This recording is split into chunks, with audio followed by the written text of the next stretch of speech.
Back here with Blogs with Balls version 4, and one of the organizers is with me now, Chris Lucas from HHR Media. Chris, another great event. Congratulations. Thank you. It's fun. It's like 4 times as fun now. Yeah, exactly. Now, this is the 4th one.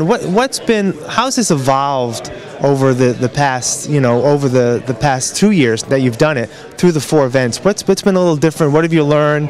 And maybe what can you take from today to go forward?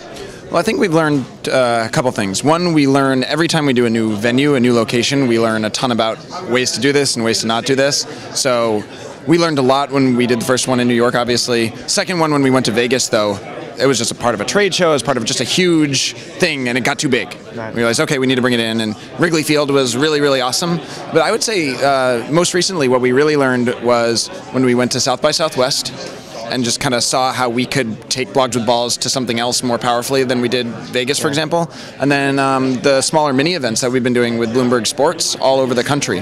That's been a real eye-opener for us, is that we don't just have to do this like one big thing once a year and like that it'll dilute what happens here today, that there's actually more demand for this than we thought.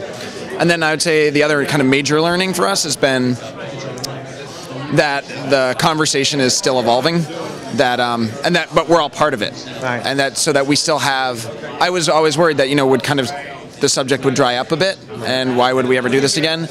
But it seems like every year. I mean, initially it was how do I get, or how do I like monetize my blog, or how do I get access? And now people they're past that. It's okay. Well, how do I get access to innovation? How do I get to the right person at the league who it's not about press credentials anymore. It's about how they can creatively weave in the league or the product or something. It's really neat. Now, the name of the conference, Blogs with Balls, it's funny. 2 years ago, I run a blog. Many of us here run a blogs.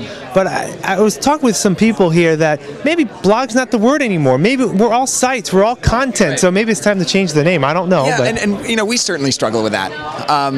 Because in many ways, the quality of the people involved, everybody's game has been raised, but the terminology has not come with it. So despite say you run a blog, right? Or 2 years ago you ran a blog, and you clearly have gotten a higher quality product and just more, you're better than you were 2 years ago. But yet the language that we use is still from 2 years ago. So I don't know, do we just wait for it to come out? You can ask Dan Levy this, and Dan Levy will tell you, hell yeah, he's a blogger, and this is why it's better, and this is why the terminology should stay the same.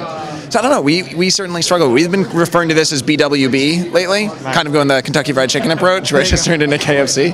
But yeah, it's certainly something we've struggled with, and we don't know if we'll change the name or not. Maybe that'll be a community decision. And it's also great to get, what people consider mainstream media here as well. We spoke with Richard Deitch from Sports Illustrated. He was on one of the panels today. And there's a number of people here who don't view bloggers in the media as those bloggers. We're now part of the fraternity, if you will, and that's actually great for everyone. Well, yes and no. I mean, it's a whole different. Initially, the bloggers were a threat. Right, they're a threat to the business as usual, and now we have to be careful about getting too close. Right. We've been embraced, but at the same time, it's easy to get caught up in that. Right. And so you have sites like Deadspin. They say they flaunt that they don't want access. They're like, no, we don't want access. We don't want to be tainted by this. We always want to be on the outside looking in. So yeah, it's funny that you say it like that. Yeah. It is. Yeah. Finally, what's next? 5?